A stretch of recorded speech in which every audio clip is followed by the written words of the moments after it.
Torah et sorcellerie.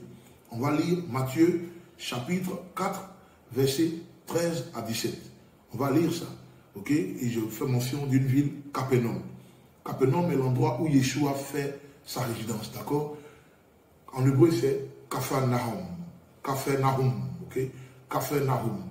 K-A-P-H-E-R ou K-A-F-E-R. Et puis Nahum. Nahum comme le prophète Nahum dans la Bible. Nahum. Ok? Café symbolise, enfin, Café c'est le village ou la ville. Le village ou la ville. Nahum, ça parle de consolation, tristesse, lamentation, repentance. Donc le village de la consolation, le village du confort. Ok? Pas le confort dans le sens de réconforter. Ok? Le village qu'il faut réconforter. Le village de compassion. Ok? Ça parle de couverture de repentir ou du repentir. C'est très important. On va lire Matthieu chapitre 4, comme j'ai dit, versets 13 à 17. Il est dit ici, on va monter à 12. 12. Quand Yeshua apprit que Yohanan avait été mis en prison, il repartit dans la Galilée, il quitta Nazareth et vint s'établir à Capernaum, ville côtière proche de la frontière entre Zébulon et Naphtali. Ok? Ceci est arrivé afin que s'accomplisse ce que Yeshayahu, Ésaïe, le prophète Ésaïe, avait annoncé. Alors, qu'est-ce que Ésaïe avait annoncé? Ésaïe annonce l'arrivée de Yeshua dans cette ville. Ok? Écoutons ce que Ésaïe dit. Terre de Zébulon et terre de Naphtali, en direction de la mer et au-delà du Yarden, le Jourdain. La Galilée des Goïm, la Galilée des païens ou des nations. Ok? Parce que Goïm, c'est en hébreu, au pluriel c'est Goïm, au singulier c'est Goï, mais qui n'est pas forcément païen, qui ne veut pas forcément dire païen, mais ça veut aussi dire nation. C'est-à-dire ces peuples qui sont étrangers, ok, à la pensée d'Élohim. C'est important de savoir ça aussi. Alors, verset 16, le peuple qui demeure dans l'obscurité. Le peuple qui demeure dans l'obscurité a vu une grande lumière sur ceux qui vivaient dans la région de l'ombre de la mort. La lumière s'est levée. Ésaïe fait une prophétie et le jour arriva. Yeshua fait sa résidence à Capernaum. Yeshua à l'image de la lumière. J'ai un enseignement que j'ai donné qui va apparaître aussi sur YouTube.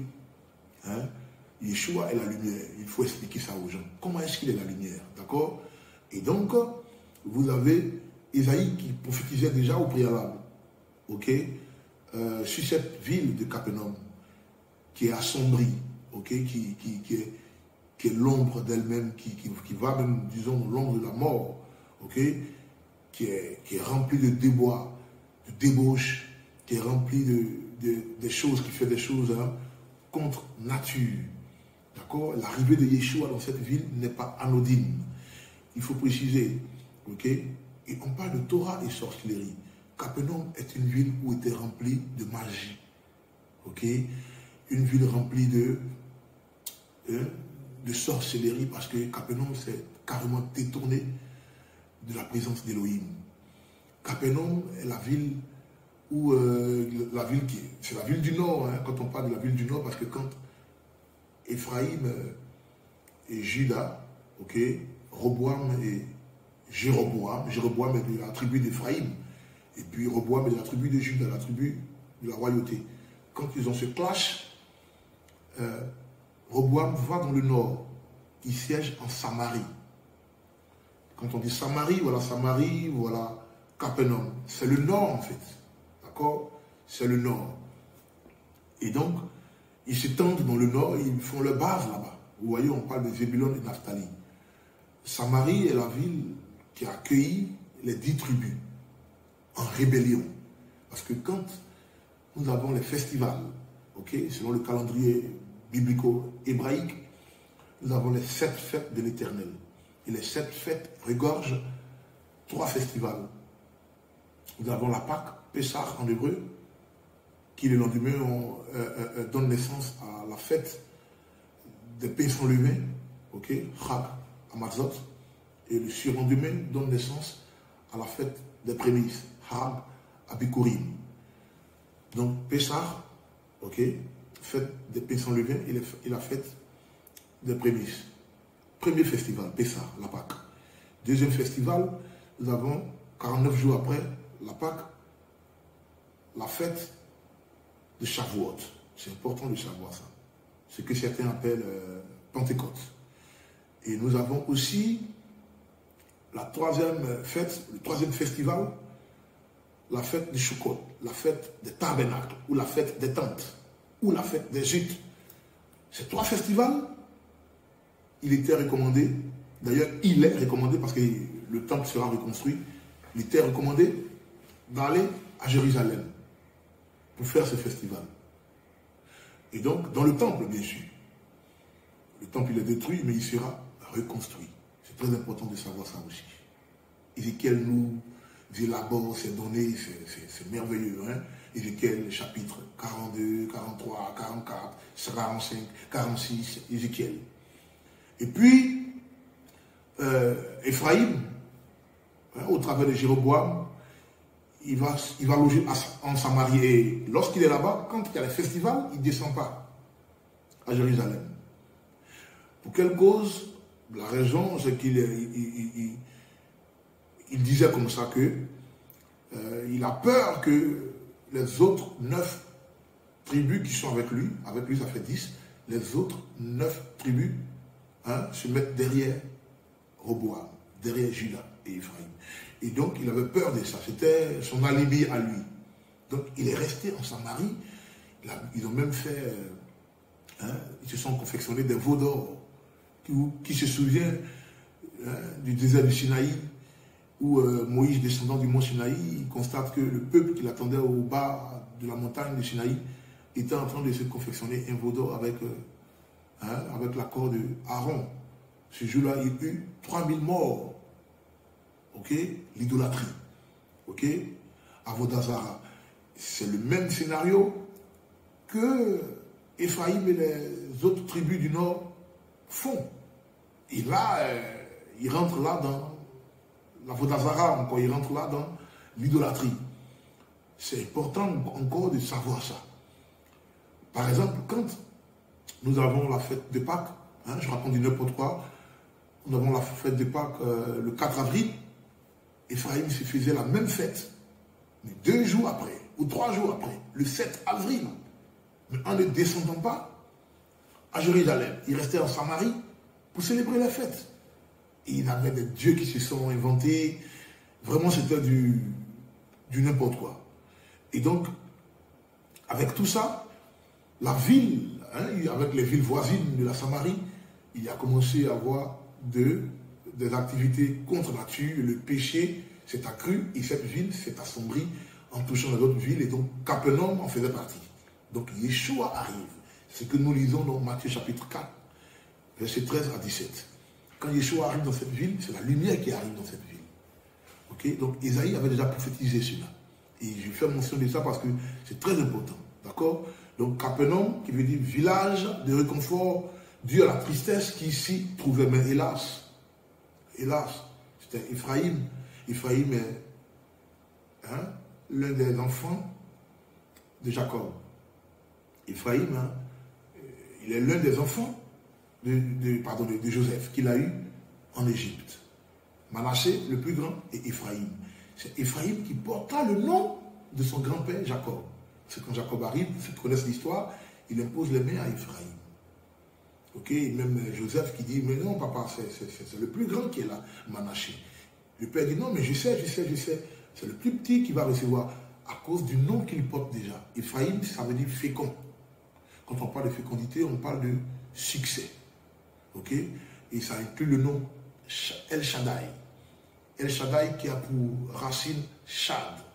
Ok? Qui veut dire l'endroit de la fécondité ou l'endroit de la fécondation. Ok? Shad. D'où vient le nom El Shaddai. El Shaddai, quand on fait allusion à lui, on parle de multiplication. On parle de fécondation. Vous allez voir El Shaddai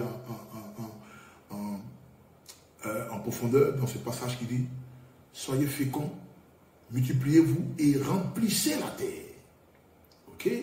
Donc, El Shaddai fait allusion à la fécondité, qui est le nom de l'un des enfants de Joseph. Joseph étant premier ministre en Égypte, il a 2 enfants. Le plus grand Manassé et le plus petit Ephraïm. Ephraïm signifie fécondité. Cependant, Manassé, c'est oubli. Il veut oublier sa douleur. On l'a vendu en Égypte, sa souffrance dans la cour de Potiphar. On connaît l'histoire où son épouse voulait aller avec lui et tout ça, on l'a mis en prison. Donc il oublie le passé en donnant le nom Manassé à son premier fils. Le deuxième, c'est Ephraïm. Et donc quand le grand-père arrive, Jacob, il bénit cet enfant. L'enfant porte désormais le nom du grand-père qui est Israël. Voilà pourquoi on dit Ephraïm ou maison d'Israël ou maison de Joseph, ok, ou royaume du Nord. C'est important de savoir ça. Royaume du Nord parce qu'ils vont loger dans le Nord, Samarie, à Capernaum, d'accord? Et donc cette ville est assombrie. Et la sorcellerie bat son plein. Donc Yeshua arrive. Vous allez voir que c'est à Capernaum que Yeshua a fait la majeure partie des miracles. Vous allez lire les 4 évangiles, Matthieu, Marc, Luc, Jean. C'est à Capernaum que Yeshua, non seulement il siège, ok, il fait sa résidence à Capernaum, et c'est à Capernaum qu'il fait plus de miracles. D'accord? Nous avons, on va lire, nous allons lire quand même Luc chapitre 4, verset 35-36. Ok? Luc chapitre 4, verset 35-36. Dans la synagogue, on monte, verset 33, dans la synagogue, il y avait un homme tourmenté par un esprit démoniaque. Il criait d'une voix forte, « Pourquoi? Que nous veux-tu, Yeshua de Nazareth? Es-tu venu pour nous détruire? Je sais bien qui tu es, le Saint d'Élohim. » Verset 35. Mais Yeshua le réprimanda. « Tais-toi et sors de lui. » L'esprit démoniaque jeta l'homme à terre au milieu de la foule et sortit de lui, sans lui faire aucun mal. D'accord? On va au verset 39. On a même au verset 38. Partant de la synagogue maintenant, il se rendit à la maison de Shimon, un de ses talmidim, Simon-Pierre, Shimon. La belle-mère de Shimon souffrait d'une forte fièvre et ils lui demandèrent de faire quelque chose pour elle. Donc il demande à Yeshua. Yeshua se pencha alors sur cette dame et menaça la fièvre et celle-ci la quitta. Et la femme se leva aussitôt et se mit à les aider. Bref. Ça, c'est à Capernaum. Ok? On a aussi Jean 50, 51. D'accord? On a Jean, chapitre 50, verset 51. Jean, chapitre 4, pardonnez. Jean, chapitre 4, verset 50 à 51. Ok? Alors.